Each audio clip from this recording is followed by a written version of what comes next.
Hello, Kyle's Garage viewers, and Happy New Year! This is episode 18, the first episode of 2020. I'm going to be dropping it on the first day of the year, so that's pretty cool too. Anyways, this episode we're going to be taking apart the Bronco even farther and really starting to assess the rust damage and seeing what route next to go as far as what all's left to disassemble, and there's a lot of rust that's going to be needing to fix, so we'll have to clean up all the rust.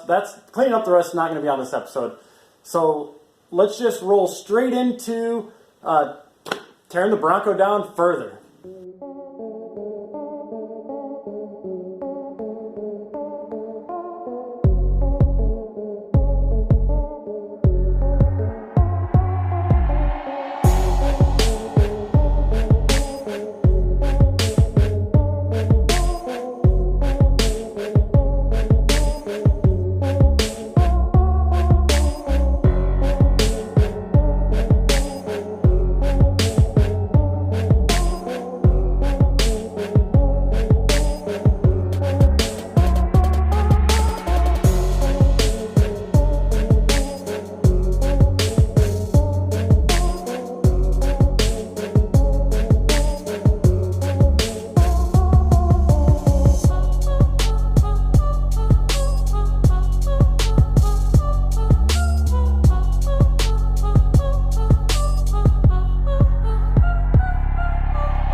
Alright, that's as far as I'm going to go right now for this, because that took me a little bit to get accomplished amongst, being lazy over the last week or so, just kind of lounging around, enjoying my vacation. But I want to show you guys a little bit of this rust damage and just how bad it really is. So come on down here, right here on this underside of this firewall. I'm going to pick up on the inner fender here. Just watch that flex. Oh, and my light fell down.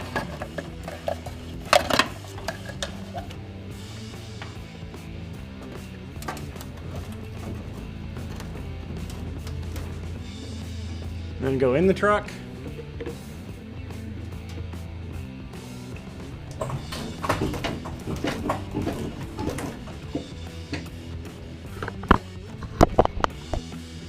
So that's the worst of the rust, and it looks really, really bad, but it's not as big a deal as it looks, I don't think. I'll be able to weld pretty much inside the truck is what I'm going to do, and put plates kind of on the inside of the firewall.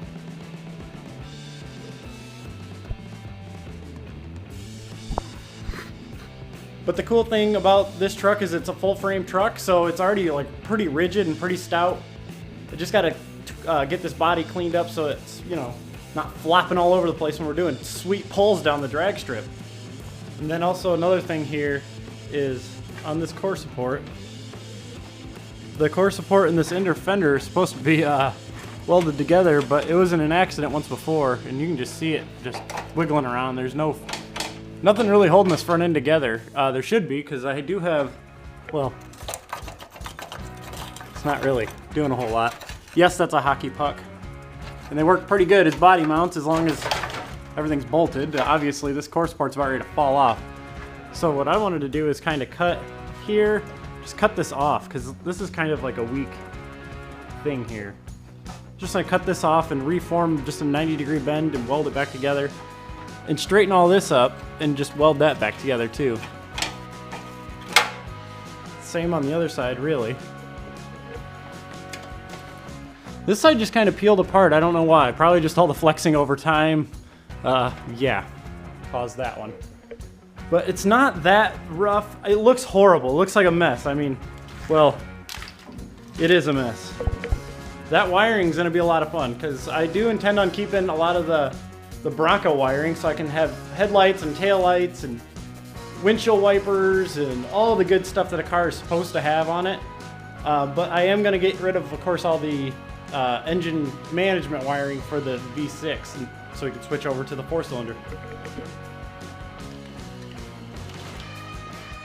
So what I was basically just kind of getting at is just getting all the stuff off the firewall for now, and eventually, coming up probably soon, I probably won't bore you guys with a lot of the wiring stuff, because it's a lot of wiring stuff, and it's kind of one of the things where I'm just gonna have to do a lot of research and just take my time and label things and pull the things off that it doesn't need and keep the things that it does need, and figure out like what kind of instrument cluster I'm going to use, because I have the wiring harness out of that Mustang is where I got the engine from, so we'll be using that for yeah, the wiring harness Mustang in the Bronco to get the 4-cylinder going. It's gonna be it's a Franken build, but it will work. I'm very hopeful it will work. And furthermore, I'm gonna keep the steering column in for right now, even though it has to come out due to all this horrible amount of rust. And yeah, so we're gonna keep the steering column in for now, just so I can steer the truck around and move it around in the shop to make things much easier. Oh, here on the inside of the truck, you can really get a look at what's going on here. And